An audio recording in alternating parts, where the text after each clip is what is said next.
Aujourd'hui, je vais te parler des amitiés en voyage.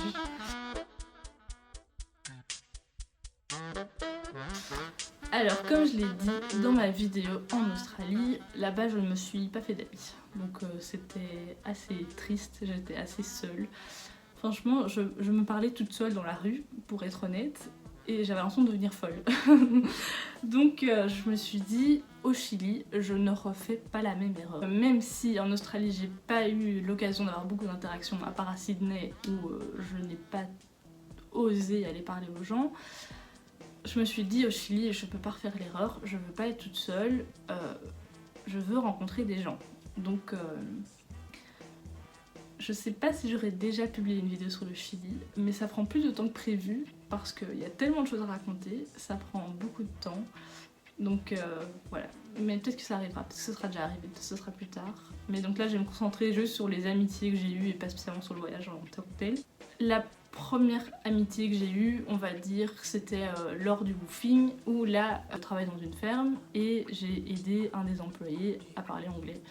Et je trouvais ça assez chouette parce que je servais pas à grand chose honnêtement dans cette ferme et je me sentais un peu mal parce que je faisais rien et donc je me suis dit si je peux apporter quelque chose, tant mieux. Donc je lui ai proposé s'il voulait apprendre l'anglais et il m'a dit oui.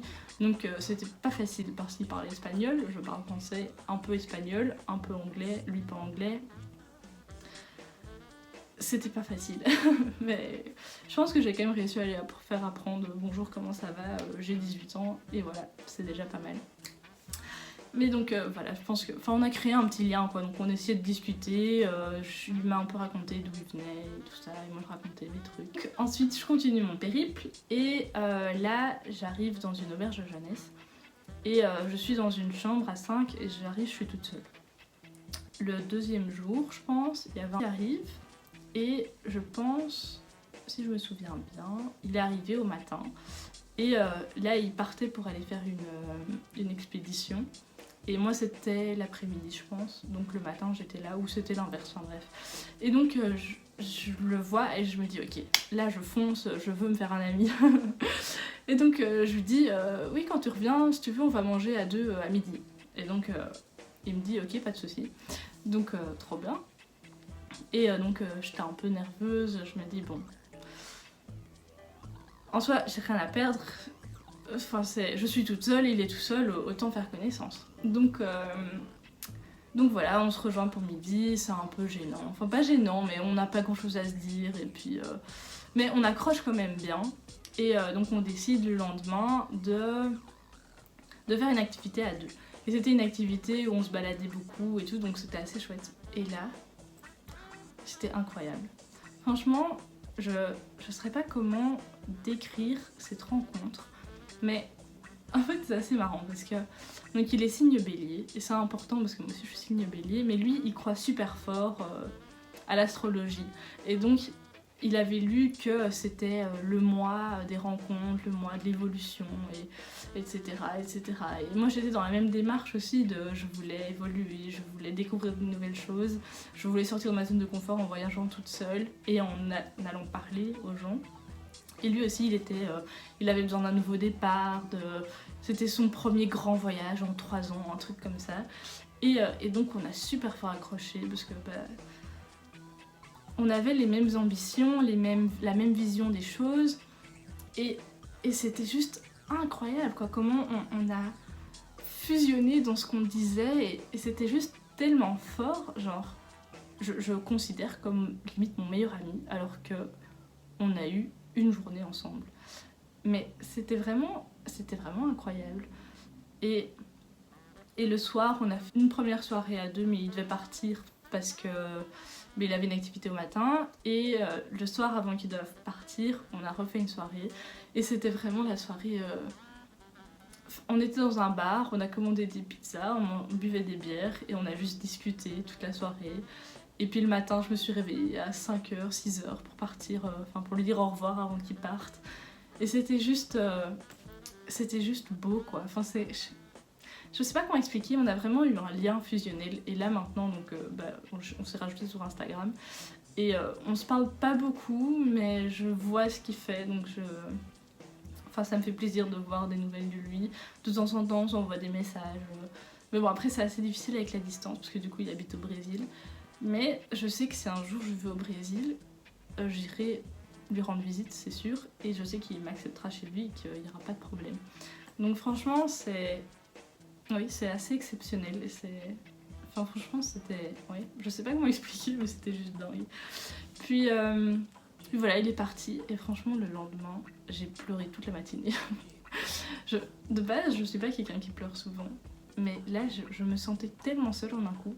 Après avoir une amitié tellement forte et fusionnelle pour un temps aussi court, mais quand même, après ça, c'était juste... j'étais juste toute seule, quoi, donc j'étais juste trop triste. Après ça, je suis arrivée dans une autre ville et j'ai voulu faire encore une fois un voyage, enfin un périple. Et donc là, je rentre dans un van et il y a un couple qui est là. Et donc, on se parle pas beaucoup, mais sur le trajet, enfin sur les différents arrêts, ils me demandent s'ils veulent qu'ils prennent une photo de moi ou si moi je prends une photo d'eux, quoi que ce soit. Puis à un moment, on fait une photo à trois et puis c'était juste chouette, quoi. Et puis au moment de se dire au revoir, ils m'ont dit, enfin ils étaient tellement gentils, ils m'ont fait un câlin, ils m'ont dit c'était vraiment chouette de t'avoir rencontré, etc., etc. Et j'étais juste en mode, je connais pas ces gens, on a à peine parlé et je pense oui, on s'est aussi rajouté sur Facebook ou sur Insta, je sais plus, mais genre j'étais en mode, enfin c'est juste gentil, quoi. Genre, c'est juste, je me suis sentie aimée, enfin je sais pas comment expliquer, mais c'était, ouais, je sais pas, je me sentais juste bien. Puis dans cette auberge là, j'avais rencontré une autre fille, on était faire quelques visites ensemble avec une autre fille aussi qui était là en visite. Et donc c'était quand même chouette parce que du coup grâce à ces rencontres j'ai pu voir des choses que j'aurais pas vues si je les avais pas rencontrées. Puis après ça, il y a eu encore 2 rencontres je pense. C'était quand même des rencontres assez cocasses.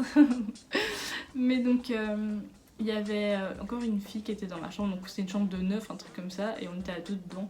Elle partait le lendemain, donc on a juste visité un truc à 2, puis je l'ai amenée à la gare, et puis voilà, mais on a beaucoup discuté, c'était assez simple et assez...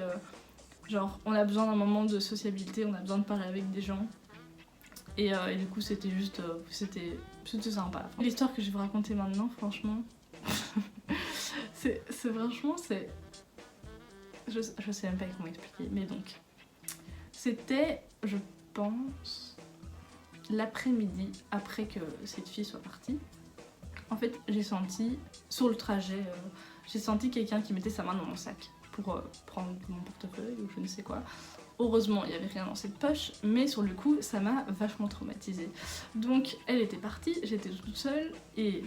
Si vous avez vu ma vidéo sur l'Australie, un endroit où je me sens très en sécurité, c'est les centres commerciaux. Quand je sais pas où aller, je ne sais pas quoi faire, si je me sens seule ou mal, je vais dans un centre commercial. Bon, c'est plus tout à fait le cas maintenant, mais quand je suis à l'étranger, c'est un endroit où ça me redonne des repères, quoi, on va dire. Donc je vais dans un centre commercial, je lis mon livre, je mange, voilà. Puis là, je dois trop faire pipi, je me dis bon, je me lève. Mais juste avant que je me dise ok je me lève, il y a un gars qui vient et qui fait oui excuse-moi mais est-ce que je peux te dessiner parce que je suis en école d'architecture et j'ai comme devoir de dessiner les reliefs de trucs que je vois. Et donc sur le coup je me dis ok trop bien, toi, ça fait, je sais pas, ça fait une opportunité après, on n'a pas eu plus de contact que ça à ce moment-là mais voilà. Et donc par contre je devais trop faire pipi donc j'étais là comme ça en mode je lis mon livre. Et donc 20 minutes plus tard il revient et il me dit voilà ton dessin, j'ai pris une photo, puis après je vais quand même demander son nom au cas où parce que donc j'étais toute seule dans cette ville et je devais rester une semaine donc c'est toujours bien d'avoir des contacts. Donc là je peux enfin aller à la toilette et je sais plus du tout quel jour c'était, on va dire que c'était mercredi et on arrive à vendredi et je me dis j'ai vraiment envie de sortir.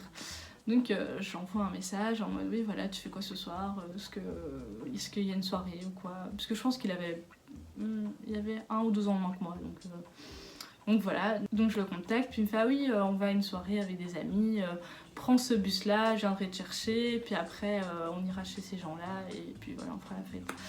Je suis arrivée tant bien que mal là-bas, c'était assez assez cocasse. Mais donc voilà, je suis arrivée chez lui parce qu'on était chez ses amis. Et en fait, le fait d'être l'étrangère, ça donne l'attention, quoi.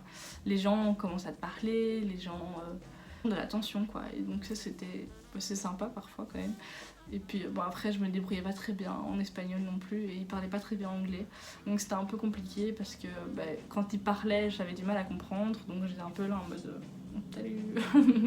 Donc c'est aussi pour ça que c'était chouette quand il s'intéressait à moi, parce que du coup on pouvait discuter et j'étais pas juste là à rien comprendre à côté. Donc ce qui était assez marrant à cette soirée, c'est que les gens étaient en mode ah oui, vous connaissez depuis quand, vous connaissez où, d'où et tout. Et j'étais en mode on s'est rencontrés il y a 2 jours dans un centre commercial. Donc c'est en mode ah ok, donc parfaite étrangère chez nous, ok super. mais c'était assez drôle. Mais donc mais ouais, enfin c'était des gens de mon âge, donc je me sentais quand même encore assez en sécurité. Puis c'était un grand groupe avec des filles, des garçons. Donc on a été dans la boîte, et puis après quand le gars que j'avais rencontré dans le centre commercial a voulu partir, j'ai pris le taxi avec lui, et puis j'ai demandé au taxi de me ramener là où moi j'habitais de base, parce que c'était plus simple comme ça. Il faut pas faire confiance à n'importe qui, évidemment, mais lors de ces voyages, en tout cas moi j'ai eu aucun problème. Parce qu'avec donc l'autre gars avec qui j'étais fusionnelle, donc j'avais été à une autre soirée aussi, on avait... c'était un gars dans la rue qui nous avait proposé de venir faire une soirée chez lui. Et donc on était à 2, et comme j'avais super fort confiance en lui, j'étais à l'aise. Et puis après finalement, lui il avait dû partir et j'étais restée là-bas. Et on a aussi parlé, rigolé toute la soirée, j'aurais montré mes musiques de Bruxelles et tout. Et donc c'était trop chouette. Et puis après, encore une fois, on s'est rajouté sur Insta, et maintenant encore on discute de temps en temps. Et ça c'est une petite anecdote. Pendant le confinement, un des gars donc habite en plein milieu du désert, et il faisait un live, et c'était du coucher du soleil. J'ai regardé et ça m'a juste ramené là-bas, et puis j'ai envoyé un message en mode oh trop beau. Il m'a dit oh salut Manon, comment tu vas, et j'étais en mode ça fait 1 an que j'étais là-bas, et il se rappelle encore de moi alors qu'on s'est vu 2 fois je pense. Et je trouve ça juste c'est incroyable quoi. Enfin, c'est des moments inoubliables, même si c'était super court, c'était vraiment tellement intense. Et j'oublierai jamais ces gens quoi, même si peut-être eux se rappellent pas de moi, là du coup oui. Mais c'était une demi-journée, une journée, une soirée. À chaque fois c'était tellement fort, et c'était simple et pur, et il n'y avait pas de prise de tête, il n'y avait pas de mauvaises intentions, c'est juste des gens qui sont là, qui recherchent aussi des amis ou des rencontres, qui sont là pour le voyage, c'est pour ça aussi que dans la vidéo comment voyager seule à 20 ans, je vous conseille d'aller dans des auberges jeunesse, parce que ces gens sont là pour voyager et pour rencontrer des gens. C'était juste des expériences inoubliables et incroyables, et rien que pour ça j'ai trop hâte de revoyager. C'est des petites anecdotes, des petites histoires qui encore aujourd'hui me rendent heureuse quand je les vois sur Instagram, quand on s'échange 2-3 mots, et ça rappelle plein de souvenirs, et ça montre que l'être humain, c'est très philosophique tout ce que je vais dire là, mais que l'être humain peut être juste bon et gentil, et qu'il est juste à la recherche d'un contact social et de rien de plus, aucune mauvaise intention, et juste vivre l'instant et profiter. Et dis-moi si toi aussi t'as rencontré des gens en voyage, raconte-moi ton expérience, ça m'intéresse. Merci d'avoir regardé cette vidéo, et à très vite.